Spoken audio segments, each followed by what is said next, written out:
Last week, my friend let me borrow his Tudor Pelagos 39. We actually traded watches for the day. He got my Black Bay Pro, and I got to spend time with his Tudor Pelagos 39. It is almost a great watch.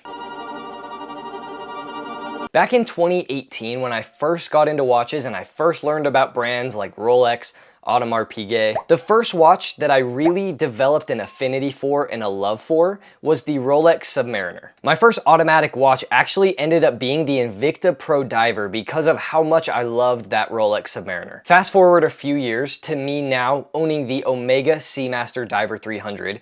It was my favorite watch up until my Black Bay Pro. And the reason I love dive watches is just the whole vibe of professional watch that looks nice and can do things. And also having that rotating bezel to time things. With me having such an affinity for dive watches, naturally the Pelagos 39 caught my attention when it was released. I never ended up buying it. And now that I have the Omega Seamaster, it's kind of hard for me to justify adding another dive watch into my collection because I just feel like my Seamaster does everything I need it to. But I learned some things about myself and about watches from having some time with the Pelagos 39.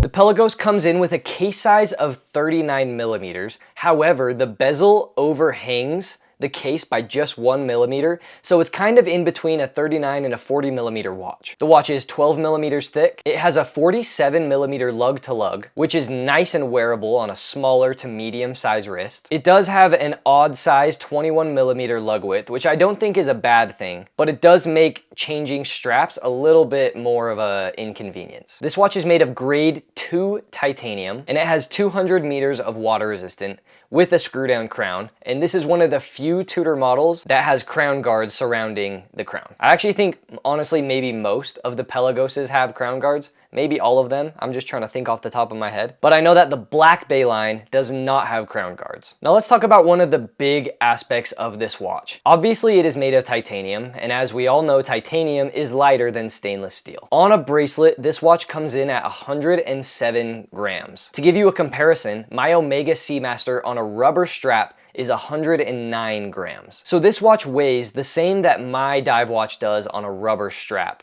but the Tudor can have a bracelet. The bracelet's links are fully articulating, and it is just an extremely comfortable watch to wear.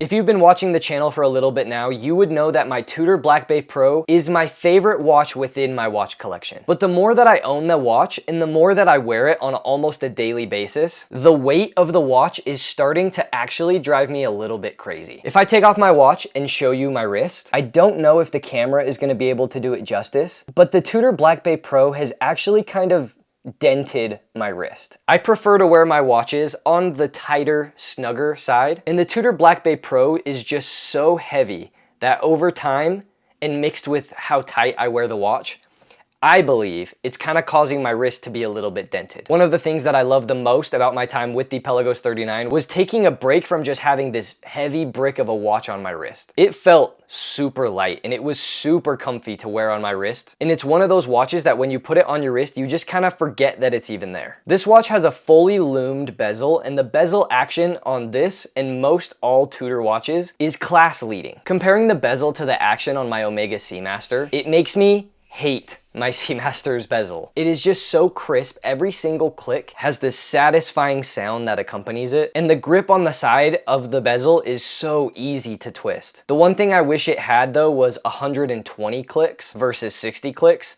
That's what I'm used to on my Seamaster, and I just think it's better to have more option in terms of the rotation on the bezel. The loom on this watch is outstanding. This watch has a bluish cyan tone loom, whereas on watches like my Black Bay, they use green loom. And I'm a person who actually prefers that cyan blue chromolite type color loom, and the loom on this watch is insane. Something about titanium that makes it unique is its tone and its color. Titanium is a duller gray, darker color, and so when you use that material to make something like a watch that is traditionally made out of something like stainless steel, which is brighter, wearing it on your wrist, it gives it this kind of spy, stealthy, secretive, cool vibe that I actually kind of enjoyed. Something I love on watches is little red accents, like the second hand on my Seamaster, and like on this watch, the Pelagos 39 text being in red. It also kind of gives it a little bit of an homage to the older red text Submariners from the past. And the dial layout on this watch with the thicker hands, the red accents, I just think in terms of presentation, this watch looks fantastic. The dial has sort of a sunburst effect, though it is really subtle and you kind of have to catch it in the right light in order to see that sunbursting effect. The crystal has a really good layer of anti-reflective coating, and in most lighting conditions, you actually can't even really tell that there's a crystal there. They did a good job on it.